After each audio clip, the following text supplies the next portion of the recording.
नमस्कार मंडळी, आपल्या चॅनल स्वाद संवादमध्ये मी वैशाली तुमचं स्वागत करते। आज आपण बनवणार आहोत कढीपत्त्याची चटणी। त्याच्यासाठी लागणारे साहित्य आहे कढीपत्ता, खोबरं, 1 मूठ खोबरं घ्यायचं, 1 मूठ शेंगदाणे, तीळ 2 चमचे, 1 चमचा जिरे, 2 बोटं चिंचेचे, चवीपुरतं मीठ, चवीपुरती साखर, लाल तिखट। तुम्हाला तर माहितीच आहे कढीपत्ता हा किती बहुगुणी आहे ते। चला तर मग करूया आपण रेसिपीला सुरुवात।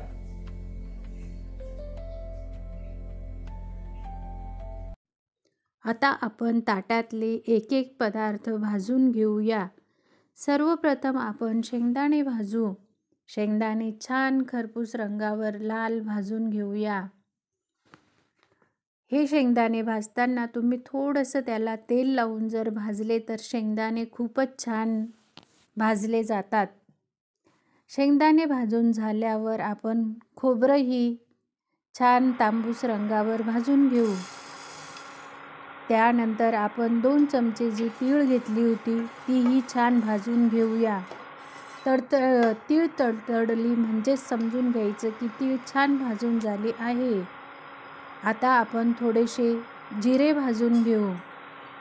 जिरेही मंद आचेवर छान भाजून घ्यायचे आहे। आता पॅनमध्ये 1 चमचा तेल टाकायचं आणि आपला कढीपत्ता भाजून घ्यायचा आहे।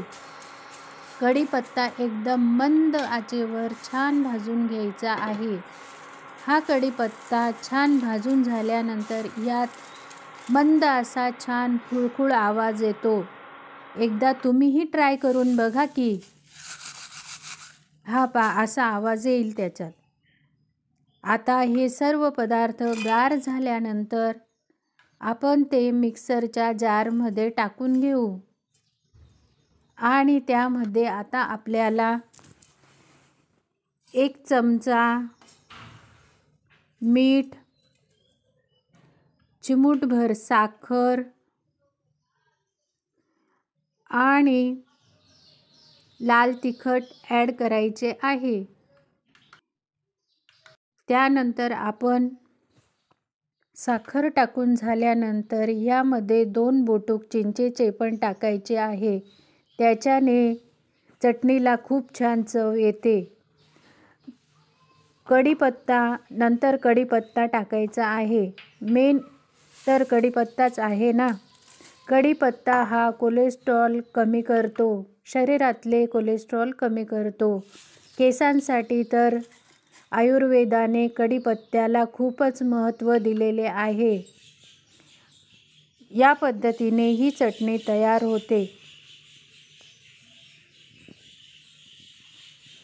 चॅनलला लाईक, शेअर आणि सबस्क्राईब करा। धन्यवाद।